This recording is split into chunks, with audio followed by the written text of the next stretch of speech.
तर मित्रांनो, बॅडमिंटन खेळताना आपल्याला फणसवाडीतून कॉल आलाय की गोनस आलाय. आपण मित्रांनो, फणसवाडीतून आपल्याला कॉल आलाय गोनससाठी. आपण बॅडमिंटन खेळतो आणि तिथून आता आपण चाललोय. आता आपण सोनाळीत आहे. पेवडीत आपण आता आलोय आणि 2च मिनिटात आपण आता फणसवाडीत पोहोचणार. तर फणसवाडीत पोहोचलो आपण. गाडी रिझर्वला राहिली आणि गाडी आमच्या आता लागल्या रिझर्वला. कुठल्या पायऱ्याच्या इथं या पायऱ्या या मुरलीधर मठ बहुतेक ते.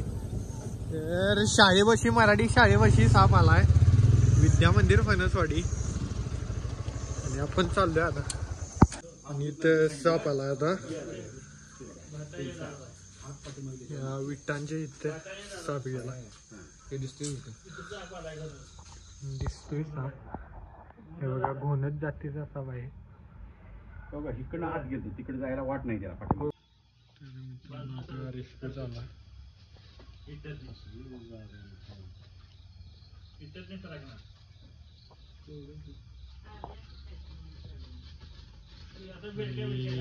लार्जेस्ट साईज मध्ये घोणस साप आहे.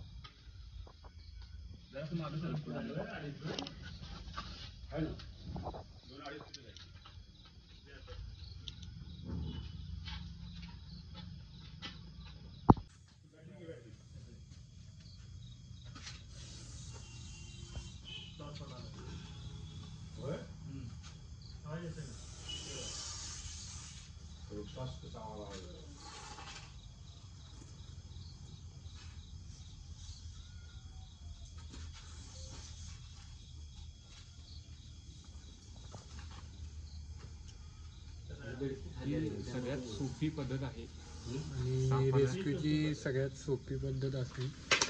सापाला इजा न पोचता रिलीज. आपण आता घोणस जातीचा साप धरून आणलाय. पहिल्यांदाच साप तसा शांत होता, पण त्याच्या शेपटीला हात लावल्यामुळं तो ॲग्रेसिव्ह मोडवर आला. पण तरी पण आपण एकदम शांत पद्धतीने त्याला रेस्क्यू केलं आणि आपण आता जंगलामध्ये त्याला रिलीज करावी.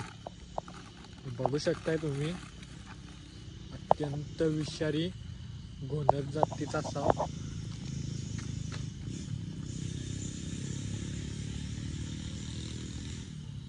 तर आपण त्याला आता जंगलामध्ये रिलीज केलंय.